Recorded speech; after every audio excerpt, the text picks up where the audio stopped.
അസ്സലാമു അലൈക്കും. ഇന്ന് നമുക്കൊരു അരിയുണ്ട എങ്ങനെ ഉണ്ടാക്കിയെടുക്കുന്നത് എന്ന് നോക്കാമല്ലോ.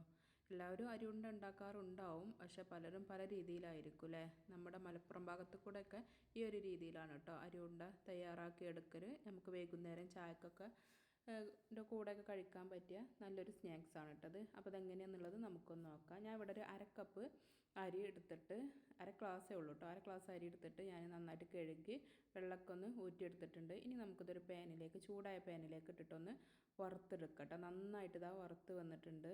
ഇനി നമുക്കിതിലേക്ക് കടല ആദ്യം ഒന്ന് വറുത്തതാണ്. ഇനി നമുക്കിതൊന്ന് ചൂടാക്കി എടുക്കട്ടെ. അപ്പോൾ അതിൻ്റെ തൊലിയൊക്കെ ഞാൻ കളഞ്ഞിട്ടുണ്ട്.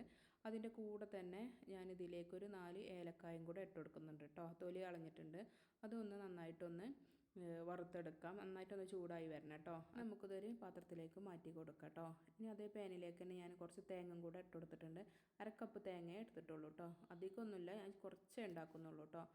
അതൊന്ന് ചൂടാക്കി എടുത്തിട്ടുണ്ട് കേട്ടോ. ഇനി നമുക്ക് ഈ വറുത്ത് വെച്ചതെല്ലാം നമുക്കൊന്ന് പൊടിച്ചെടുക്കണം കേട്ടോ.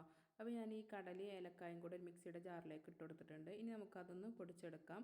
അതിന് ശേഷം അരി വറുത്ത് വെച്ചത് അതും കൂടെ ഒന്ന് ഞാൻ പൊടിച്ചെടുത്തിട്ടുണ്ട്. അതും ഒരു ബൗളിലേക്ക് ഇട്ട് കൊടുക്കാം കേട്ടോ.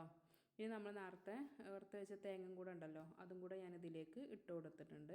ഇനി നന്നായിട്ടൊന്ന് മിക്സ് ആക്കിയിട്ട് കൊടുക്കാം കേട്ടോ. നന്നായിട്ടൊന്ന് മിക്സ് ആക്കി കൊടുത്തതിന് ശേഷം ഞാനിതിലേക്ക് ശർക്കര വെള്ളം ഒഴിച്ച് കൊടുക്കുന്നുണ്ട് കേട്ടോ. ശർക്കര വെള്ളം കുറേശ്ശെ ഒഴിച്ചിട്ട് നമ്മൾ മിക്സ് ആക്കിയിട്ട് വേണമെന്നുണ്ടെങ്കിൽ മാത്രമേ നമ്മൾ വീണ്ടും ഒഴിച്ച് കൊടുത്താൽ മതി കേട്ടോ. അപ്പോൾ അതങ്ങനെ മിക്സാക്കി നന്നായിട്ട് കുഴച്ച് കൊടുത്തിട്ടുണ്ട്. അതിൻ്റെ കൂടെ തന്നെ ഞാനൊരു സ്പൂൺ നെയ്യും കൂടെ ഒഴിച്ച് കൊടുത്തിരുന്നു കേട്ടോ. അത് വീഡിയോയിൽ കാണിച്ചിട്ടില്ല. നെയ്യും കൂടെ ഒഴിച്ച് കൊടുക്കണം. എന്നിട്ട് അതേപോലെ ചെറിയ ബോൾസ് ആക്കിയിട്ട് നമുക്ക് കൈവച്ചിട്ട് തന്നെ ഉരുളകളാക്കിയിട്ട് എടുക്കാം കേട്ടോ. ചെറിയ ചെറിയ ബോൾസ് ആക്കിയിട്ട് ഞാൻ എടുത്തിട്ടുണ്ട്. അപ്പോൾ പെട്ടെന്ന് തന്നെ ഉണ്ടാക്കിയെടുക്കാൻ പറ്റിയ ഒരു ഈവനിങ് സ്നാക്സ് ആണ് കേട്ടോ ഇത്. അപ്പോൾ ഇഷ്ടപ്പെട്ടാൽ എല്ലാവരും ഒന്ന് ട്രൈ ചെയ്യുക, സബ്സ്ക്രൈബ് ചെയ്യുക, സപ്പോർട്ട് ചെയ്യുക കേട്ടോ. മറ്റൊരു വീഡിയോയുമായിട്ട് അടുത്ത ദിവസം വരുന്നത് വരേക്കും എല്ലാവർക്കും അസ്സലാമു അലൈക്കും.